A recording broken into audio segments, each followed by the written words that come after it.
Hi, I'm Bridget O'Flaherty and I am a thread painter. And today I'm going to show you how to set up your Janome HD9 for thread painting. It's usually a really strong, awesome straight stitching sewing machine. It's got a lot of power behind it, but it's also really great for doing free motion embroidery work.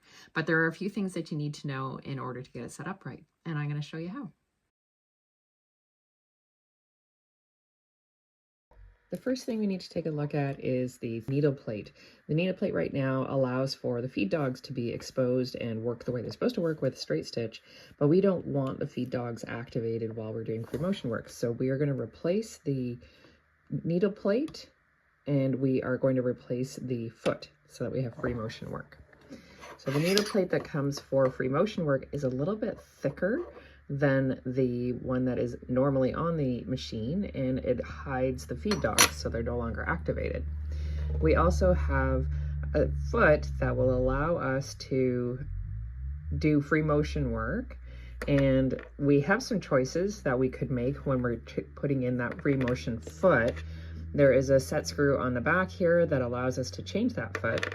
So we've got a couple options. We could do a closed foot and do work that way. We could do a side free motion open-toed foot, or we could use this slightly thicker base. And this one is really good for doing ruler work. So not what we're going to be doing today, but it is a good one for when you're doing ruler work on a sewing machine on your quilting. So this one is the one I'm choosing. This is the front-facing open-toed machine. And we're going to go ahead and change out needle plate and the foot on the machine.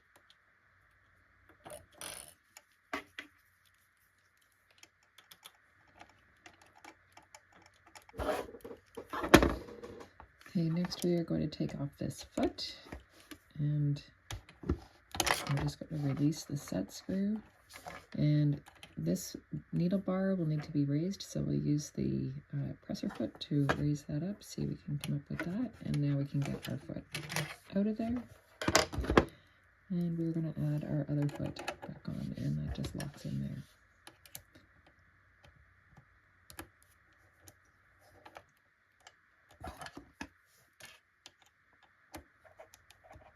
Do want to make sure that it's a little bit snug. So now we have our feed dogs are no longer exposed and not going to be a problem, and we have our proper foot in.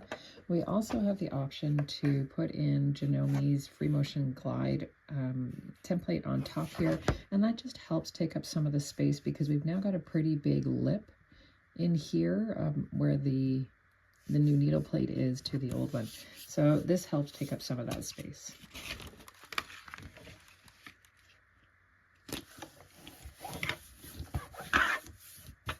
So now we have the new needle plate on and we have the new foot on. Now we need to deal with the tension a little bit, and we need to do some test samples before we can actually decide whether or not our tension is set properly. I usually have the foot set at around 3, and in here you can see, this is a little tricky to show in terms of the camera here. I will do my very best to try and get in here so you can see the set of that is at around 4, and that seems to be pretty good for me, but I'm going to do some test sampling to make sure that that's okay. So when I'm doing thread painting, when I'm starting out, I always do a test sample to make sure that my stitches are doing exactly what I want them to be doing. And when doing free motion work, it's a little bit different from doing straight stitching. And so I'm going to be setting up my sewing machine with the tension set so that the top thread pulls to the back just a little bit so that when I am moving back and forth, I am never getting that bobbin thread popping onto the front, making marks in my stitches. So I set up the machine with a different color on the top and a different color in the bobbin. And I pull out a test and I use a hoop and I make sure that I have it so that the bottom of the fabric is flat onto the table.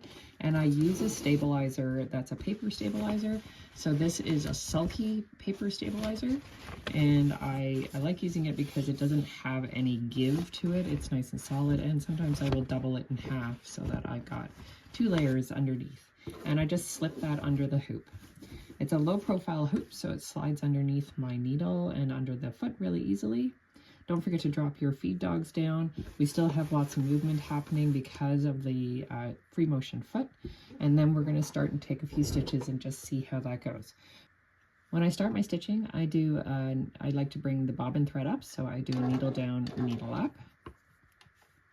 And I pull that bobbin thread up and move it out of the way. And I hang on to both tails when I start my stitches. We're just going to take a few stitches and then we'll get rid of those tails. Don't forget to put your presser foot down. So we're out of the way. I can trim out those tails. And now we can do a few stitches back and forth. We're just doing some back and forth stitches here just to see how well the thread is behaving for us right now. We're going to bring the needle up and snip our stitches with the automatic cutter on this machine, which is amazing. And then we'll have a look at the stitches on the back. So you can see that the green is popping through and just a little bit. It's not super loopy and it's not problematic. We might want to tighten up that top tension just a little bit because we are seeing a little bit of it laying flat and seeing some of the loops coming through. So I'm going to take that tension up just a little bit and see how that does now. So do my needle up, needle down. Because we've clipped our threads, we're not going to see much of that bobbin thread right now, but I can see it there under the foot. And again, just run a few more stitches just to see if that's running a little more smooth. And we'll clip. Ooh, we got a little bit of stuff going on here.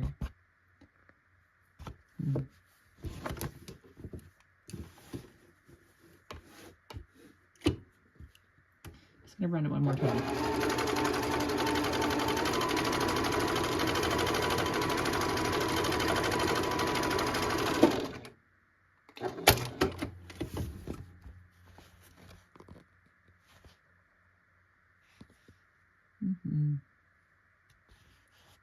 So we can see our stitches there. We have a little bit of the green popping in the back, and that's okay. We're all right with that. I'm going to crank it up just a little bit more so that we can get rid of that little loop.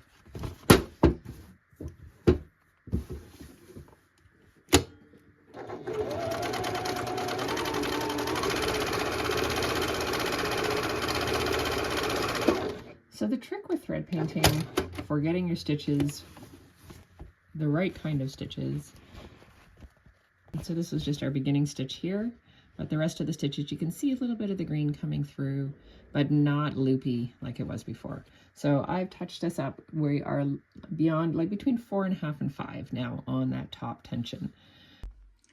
So I hope that was helpful in learning how to set up your sewing machine for thread painting.